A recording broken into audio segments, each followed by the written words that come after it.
You know what really grinds my gears? Misinformation on the internet. I recently watched a video on sourdough, and the guest spread so many inaccurate and scientifically unsound facts that it really bothered me, and I had to make a video about it. To answer the question, is sourdough that much better for you? Well, the short answer is yes, but stick around until the end of the video to find why specifically that is the case. It might be better for you, but for totally different reasons than the ones that you are thinking about. So I have to say it, I am not a medical professional, and what I'm about to share in this video does not constitute medical advice. As many books on biology, chemistry, food science, and on history state, a sourdough starter, or levain, is simply a symbiotic culture of wild yeasts and lactic acid producing bacteria, which from this point onwards we will be calling LABs. These two organisms coexist and work together to benefit each other in similar ways as the SCOBY in kombucha. A simple biochemistry of sourdough fermentation is the yeast metabolizes the starch in flour and produces carbon dioxide, which gives the lift in bread, and the LABs metabolize the simple sugars left from the breakdown of more complex carbohydrates by the yeasts into lactic acid and sometimes into acetic acid, giving sourdough its distinct sour taste. As many of you know, sourdough starts as plainly flour and water. So where do these wild yeasts and LABs come from? Sometimes they just exist on the wheat, brought there either by the wind, by animals, or bugs. And they are sometimes introduced into the sourdough through human hands. Can you imagine? The majority of wild yeasts present in sourdough starters are the single-celled organisms called Saccharomyces cerevisiae. What are these, you ask? Well, the answer is hidden in the name. Zaccharon in Greek means sugar, and mykis or mykitas in Greek means fungus. There you go. Essentially, yeasts come from the category of mushrooms. LABs are a totally different kind of microorganism from yeasts. They are bacteria, it's in the name. What you need to know about LABs is that the majority of them can survive environments without oxygen, and they reproduce through anaerobic fermentation. Why am I telling you all this? To give you some background information and context for what follows. This bread professional spreading misinformation on the internet said, I am sad that the world doesn't know how bad yeast is. Only 1 to 2% of the global population has a mild yeast intolerance or a full-blown yeast allergy. From my research, I found out that it's mostly aggravated through the consumption of ale and beer rather than bread. Furthermore, there is some literature to show that Saccharomyces cerevisiae can infect individuals who are immunocompromised. But other than that, bread yeast is safe for humans. The second thing that the bread professional said was that yeast is a bacterium. Oh, come on, it's a fungus. Do your research. Instant yeast or instant dry yeasts are products where a specific strain of Saccharomyces has been isolated and reproduced in order to make bread making faster. By being able to produce more breads and faster, we as a society increase the volume of available calories to the general population. The third thing that this individual said really bothered me, and I quote, "You eat yeast, it gets wet in your stomach and it gets reborn and starts working until it gets done. And then you think that you are sensitive to gluten. to bread.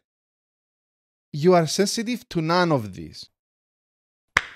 Oh my, there is so much to unpack here. First things first, have you ever thought what is the instant yeast that you buy from the supermarket? Well, you guessed it. Saccharomyces cerevisiae! But in more concentrated form. This is the exact same fungus present in most sourdough starters. And Saccharomyces makes the majority of yeasts present in a sourdough starter. By this logic then, the yeast in your sourdough starter would also reawaken in the stomach and make it difficult for you to digest. That is just plain nonsense. Don't say these things on YouTube.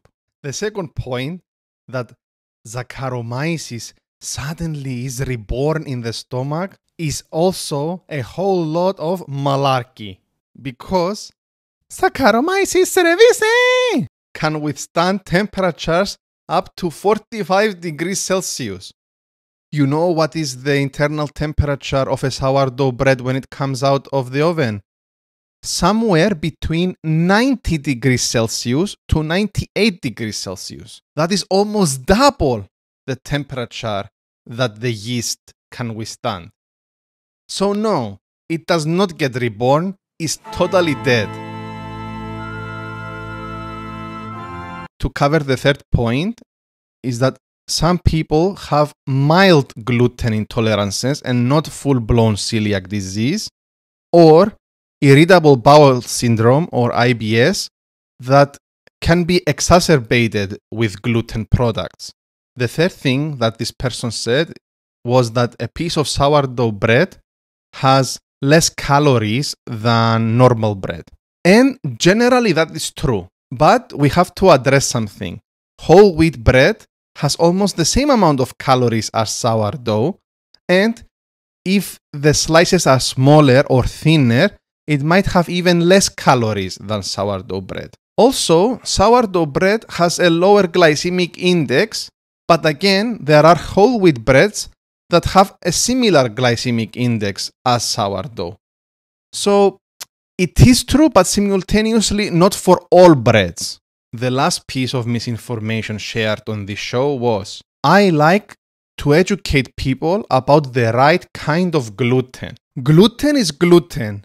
It's the same everywhere. However, sourdough has way less gluten than other breads, as LABs metabolize gluten. How much less gluten there is in sourdough? Well, this nutritionist, who also publishes in academic journals, found out that in a normal piece of bread, there are 124,000 parts per million, whereas in sourdough bread, there are only 200 parts per million. That is a significant decrease in gluten. So, sourdough has very little gluten, but simultaneously, it doesn't meet the requirement of the measly 20 parts per million of gluten to be classified gluten-free. I want to also address another misconception about sourdough bread,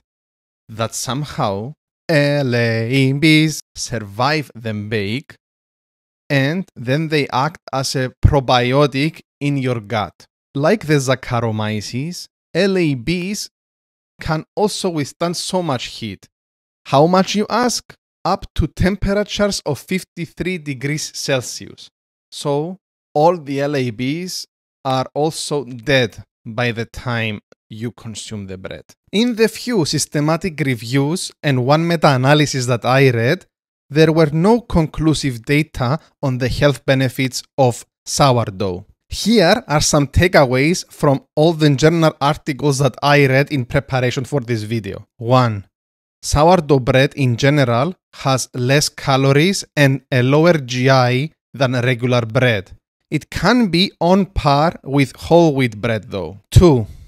Sourdough bread has way less gluten than your typical bread. This matters to individuals who have mild gluten intolerances, and it also matters to people who have IBS. 3. Sourdough has less phytates than your average bread. These are compounds that bind themselves to minerals like zinc and magnesium, making them more difficult to absorb by our bodies. 4. Sourdough breads have a way longer shelf life.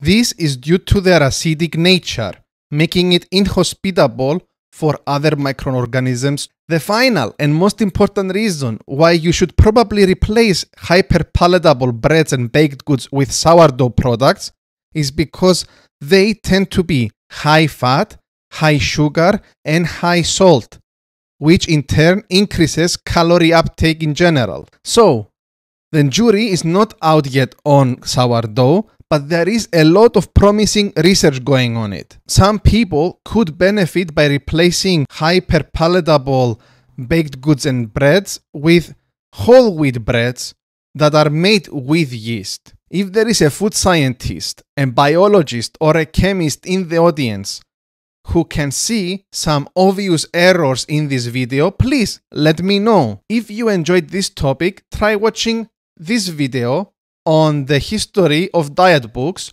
or this video on the history of carbonara. Until the next time, bye!